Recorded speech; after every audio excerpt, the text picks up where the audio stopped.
Hello everyone, it's Shane Kanto, your Wasteland reviewer, and I'm here to review Slapface, and this is a new horror film coming to Shudder, and from director Jeremiah Kipp, and focuses on two brothers, one younger, one older, who are basically raising themselves at this point after the death of their mother, and the processing of that grief. The two of them have an odd way of processing things, playing a game called Slapface, where they just keep slapping each other across the face violently. And each of them has a girlfriend. The older brother has a bit of a more traditional but toxic one, and then you have the younger brother whose girlfriend keeps him a secret and bullies him when she's around her friends. But all of a sudden, he meets this strange, disturbing figure that has a strange connection with him, who also decides to start killing animals and people who get in this young boy's way. And this film deals with processing of grief in a pretty dark and ominous way. This film has a lot of atmosphere. It has that creepy, crawling under your skin kind of feel to it.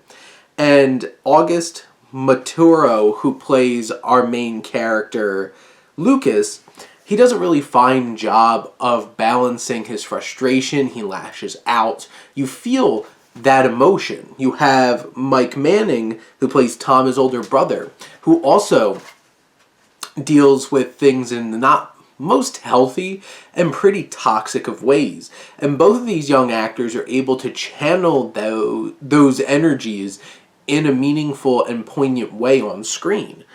Now, there's an extremely important dynamic in this show between men and women.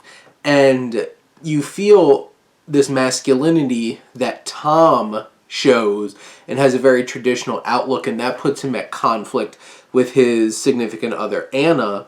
And Lukas is constantly being undercut by this group of girls, and including his own girlfriend, secret girlfriend.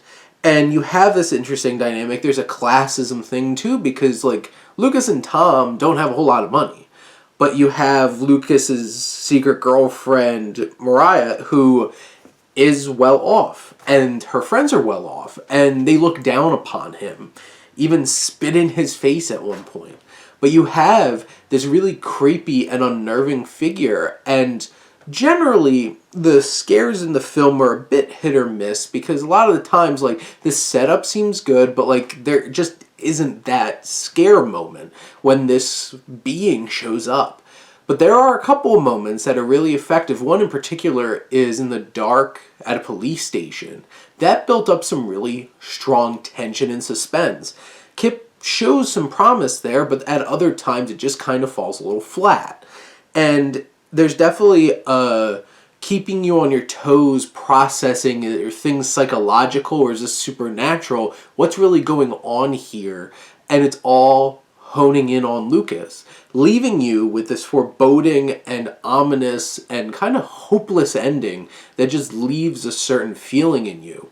And this is that kind of film. This isn't a happy ending. This isn't going to leave you feeling good and resolved at the end. It's going to challenge you. And it has things that work. It has things that just don't hit.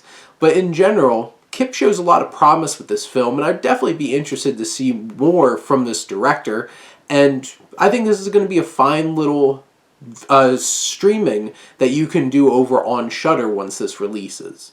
But those are my thoughts on Slapface. Let me know what you think, and let's talk some movies. But thank you as always for tuning in and supporting your Wasteland reviewer.